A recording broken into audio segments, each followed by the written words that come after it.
Oi, eu sou Carlos Henrique, membro da equipe 1 do trabalho de modelagem e simulação. E qual é o objetivo desse trabalho?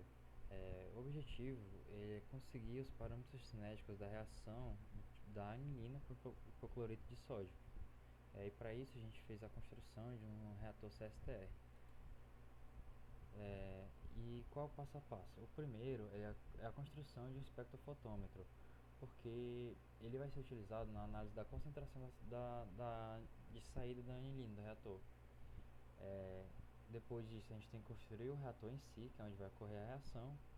A gente tem que fazer o experimento, coletando todos os dados, e depois conseguir, com isso tudo, calcular os parâmetros cinéticos.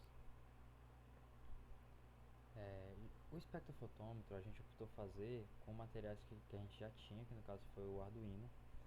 Então a gente acabou utilizando aqui o Arduino, um módulo TSL, que é o sensor de luminosidade, a protoboard, que é onde a gente montou o nosso circuito, um LED, que vai ser o nosso emissor de luz, a bateria para alimentar tudo, os jumpers que conectam tudo, a caixa, que é onde foi montado o sistema, e os tubetes, que no caso foram as nossas cubetas, né?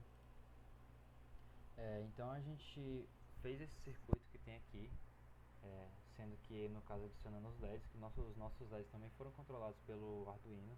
A gente pegou todo esse circuito, montou ele numa placa e colocou dentro da caixa e conseguiu montar todo o espectrofotômetro. E agora a gente vai ver um pouco da montagem dele.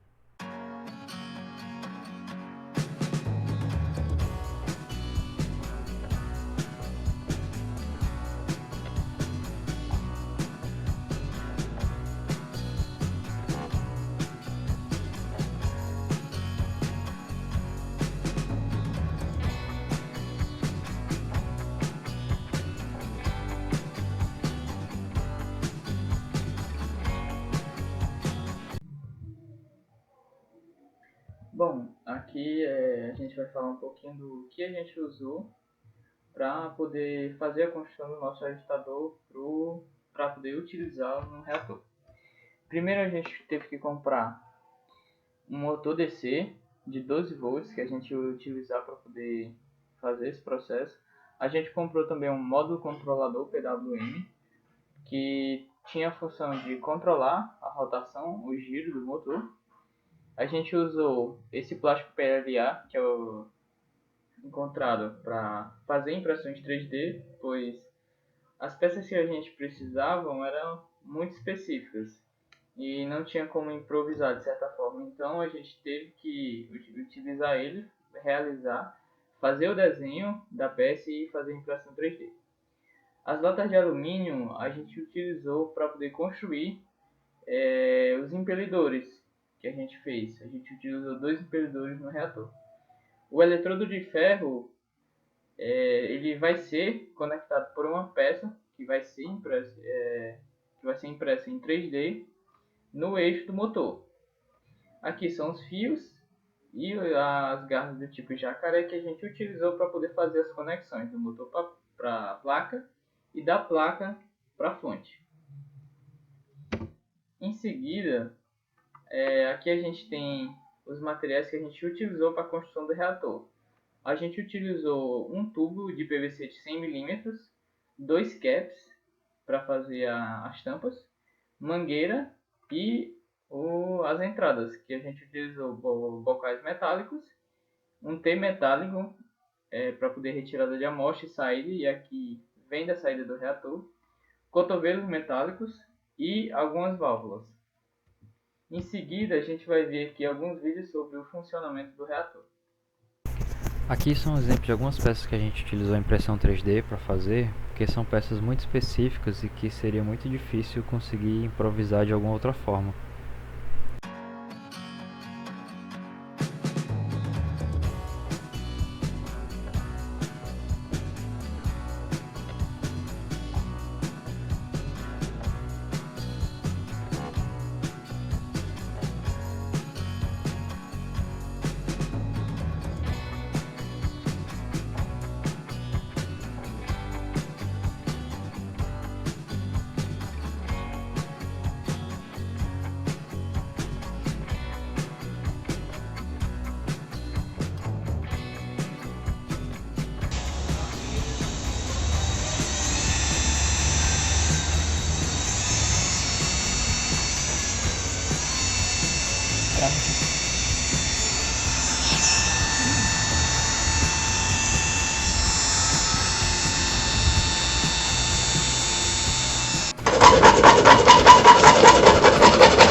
Bom, para encontrar os parâmetros cinéticos, a gente fez o equacionamento do balanço de massa em regime transiente do reator CSTR, pois se a gente operasse em regime transiente, a absorbância não variaria com o tempo, e por consequência a conversão também não variaria com o tempo. Então, para encontrar os parâmetros cinéticos, a gente precisaria que essa conversão variasse com o tempo.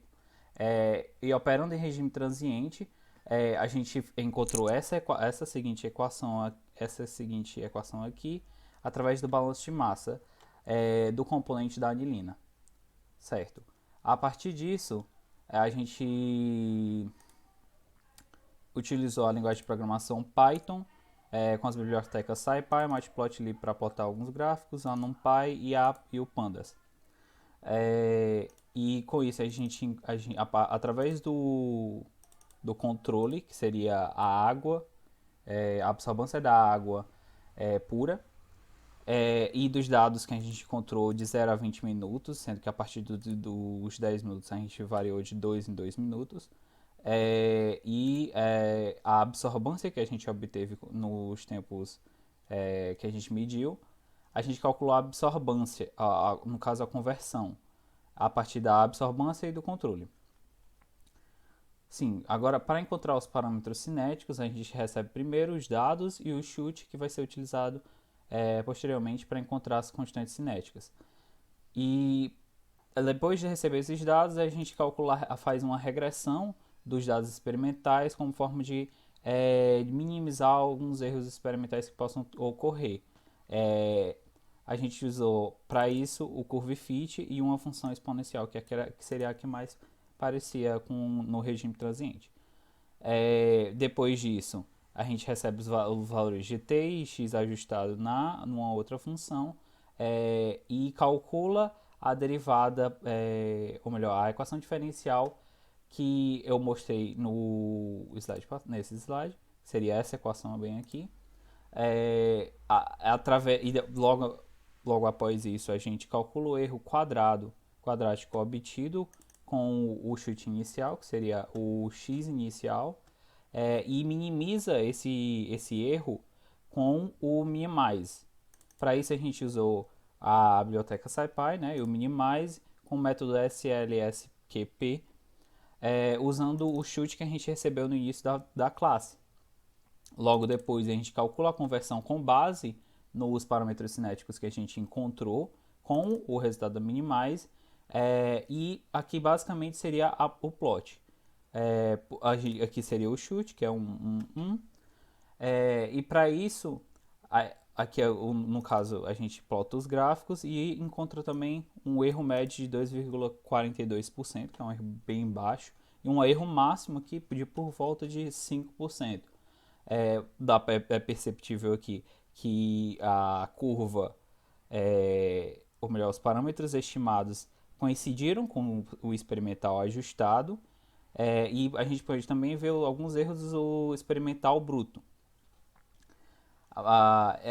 É relevante dizer que esses erros que aparecem no ODEINT basicamente são excessos de trabalho, porque realmente demora para o ODEINT encontrar os parâmetros, porque eu estou colocando um ODEINT dentro do Minimize, que acaba executando muitas vezes.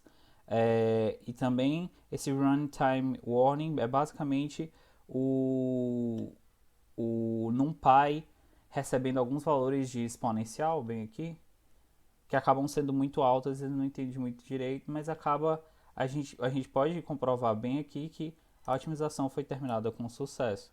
E a gente obtendo uns valores de KS, N e M, o que N seria o parâmetro associado à concentração de anilina e o M seria o parâmetro associado à concentração de hipoclorito. E esses foram os dados que a gente obteve. Obrigado.